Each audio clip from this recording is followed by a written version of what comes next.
ನಂದು ಟ್ಯಾಬ್ಲೆಟ್ ಹಾಕೋಬೇಕು, ಊಟ ಕೊಡಮ್ಮ. ನಿಮ್ ಮಗ ಬರೋ ಟೈಮ್ ಆಯ್ತತೆ, ಸ್ವಲ್ಪನೇ ಇದೆ ಊಟ, ಮತ್ತೆ ಹೆಂಗೆ? ಆಯ್ತು ಬಿಡಮ್ಮ. ಅಮ್ಮ ಊಟ ಮಾಡ್ದಾ? ಮಾಡ್ದಪ್ಪ. ಟ್ಯಾಬ್ಲೆಟ್ ಹಾಕೊಂಡ? ಹಾಕೊಂಡಪ್ಪ. ತುಂಬಾ ಕೆಲಸ ಇತ್ತು, ಸಿಕ್ಕಾಪಟ್ಟೆ ಹೊಟ್ಟೆ ಹಸ್ದೈತೆ. ಬೇಗ ಊಟ ಇಟ್ಕೊಂಡ್ಬಿಡಾಯ್ತಾ? ಸರಿ ರೀ, ನಾವು ಟ್ಯಾಬ್ಲೆಟ್ ಹಾಕೊಂಡೋಳ? ಹಾಕೊಂಡಿದ್ದಾರೆ. ಆಯ್ತು, ನಂದು ಕೆಲ್ಸಕ್ಕೆ ಹೋಗಿ ಬರ್ತೀನಿ. ಇಕ್ತೀರ ನಮ್ಮ ಮಾರಟ್ಟು ಊಟ. ಅಮ್ಮ ಏನಮ್ಮ ಇದು?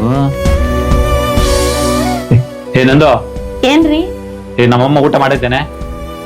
ಇಲ್ಲ, ಇವಾಗ ಹಗ್ಲೆಲ್ಲ ಮನೇಲಿ ಇರ್ತಾರೆ ತಾನೇ, ಒನ್ ಟೈಮ್ ಊಟ ಮಾಡಿಲ್ಲ ಅಂದ್ರೆ ಏನ್ ಆಗೋಗಲ್ಲ. ಆದ್ರೂ ನಾನು ಅವ್ರ ಮಗನ್ಗೆ ತಾನೇ ಊಟ ಇಟ್ಟಿರೋದು, ಅಷ್ಟ್ ಮಾತ್ರ ಅರ್ಥ ಮಾಡ್ಕೊಳಕ್ ಆಗಲ್ವಾ? ಯಾವಾಗ್ಲೂ ಏನೋ ಒಂದ್ ಜಗಳ ಮಾಡ್ಬೇಕಂತ ನೋಡ್ತಾ ಇರ್ತಾರೆ. ಇರೋದೇ ತಾನೇ ಹೇಳಿದೀನಿ. ಅದೇ ನಿಮ್ಮಮ್ಮ ಆದ್ರೆ ಊಟ ಇಡಲ್ಲ ನೀನು? ಅದೇ ನಿಮ್ಮಮ್ಮ ಆದ್ರೆ ಹಿಡ್ದಂಗ್ ಇರ್ತೀಯಾ? ನಿಮ್ಮಮ್ಮನ್ಗಾದ್ರೆ ಇಟ್ಟೇ ಇರ್ತೀಯಲ್ವಾ? ಅಮ್ಮ ಎಲ್ಲರಿಗೂ ಅಮ್ಮನೇ.